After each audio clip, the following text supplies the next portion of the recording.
मध्य प्रदेश में लाडली लक्ष्मी योजना का दूसरा चरण लॉन्च कर दिया गया है, जिसमें कॉलेजों में दाखिला लेने वाली लाडलियों के खाते में सरकार ने करोड़ों रुपए ट्रांसफर किए। सीएम शिवराज सिंह चौहान ने कहा कि उनकी इस योजना के चलते प्रदेश में लाडलियों की जन्म दर में इजाफा हुआ है। उधर सीएम ने पूर्व सीएम कमलनाथ पर मंगलवार को 10वां सवाल दागा। सीएम ने कहा कि नाथ ने किसानों को 1000 रुपए प्रतिमाह पेंशन देने की बात कही थी, लेकिन उस योजना पर काम ही नहीं हो पाया। उधर क्राइम ब्रांच ने बीते जनवरी माह में दूसरी लूट का भी खुलासा कर दिया है, जिसमें एक बुजुर्ग महिला की चेन स्नैचिंग कर भागने वाले जीजा साले को पुलिस ने गिरफ्तार कर लिया है। इसके अलावा स्कूलों की परीक्षा सरपरे दौरान राजधानी भोपाल के पुराने शहर में बकाया बिजली बिल को लेकर कंपनी ने कनेक्शन काटना तो दूर की बात डीपी तक हटा दी है, जिसके विरोध में मंगलवार को समाजवादी पार्टी की छात्र इकाई ने प्रदर्शन किया।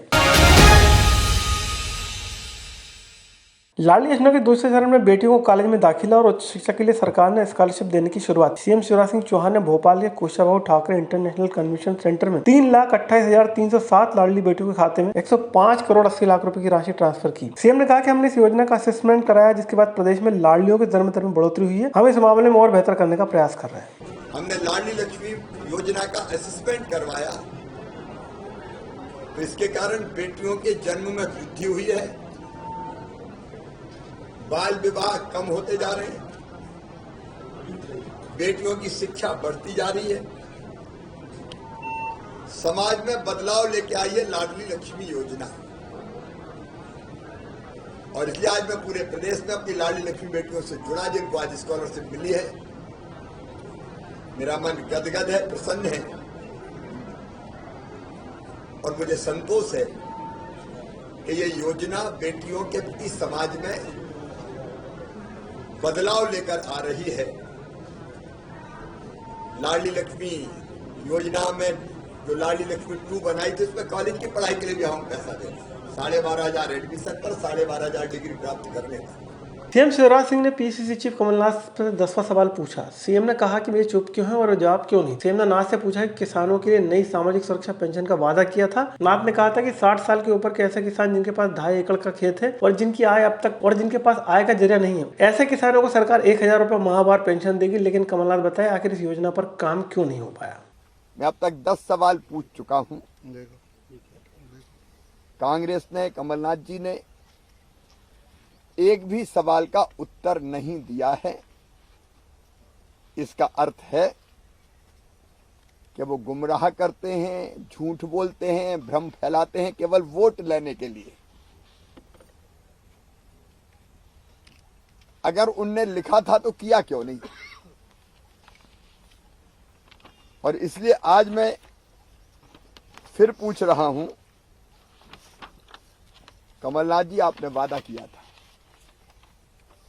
किसानों के लिए नई सामाजिक सुरक्षा पेंशन की शुरुआत करेंगे, इसके अंतर्गत 1000 रुपया मासिक देंगे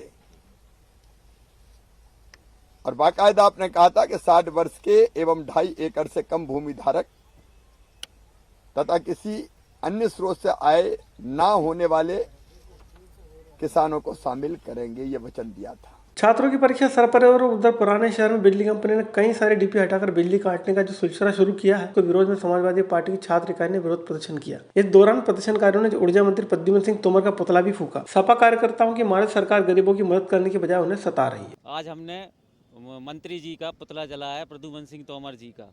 अब वो इसलिए जलाया है कि कल उनने जो डीपी हटाई थी, पुराने भोपाल से जो डीपी हटाई गई हैं, इससे इतना नुकसान हो रहा है छात्रों को, उनकी परीक्षा सर पे है। ये सरकार को ये चीज़ दिख नहीं रही है क्या? मतलब सरकार इतने हर जगह भ्रष्टाचार, हर जगह अपनी मनमानी करने लगी है, समझती क्या है वो अपने आप को? आगे क्या और आपका प्रदर्शन रहेगा अगर डीपी? अरे हम प्रदर्शन नहीं, अब तो हम उनका घेराव करने वाले हैं बहुत जल्दी, मुख्यमंत्री जी का। कब करेंगे? 2 मार्च को विधानसभा घेराव है, उसके बाद छात्र सभा भी बहुत बड़ा आंदोलन करने वाली है।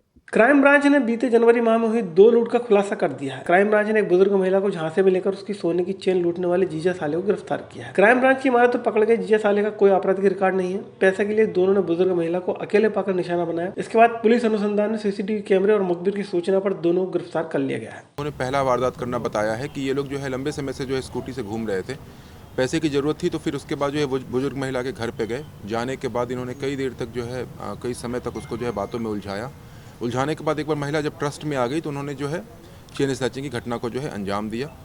थोड़ा सा सोने का टुकड़ा जो है महिला के हाथ में रह गया था और बाकी जो है वो आरोपियों के साथ जो चला गया था।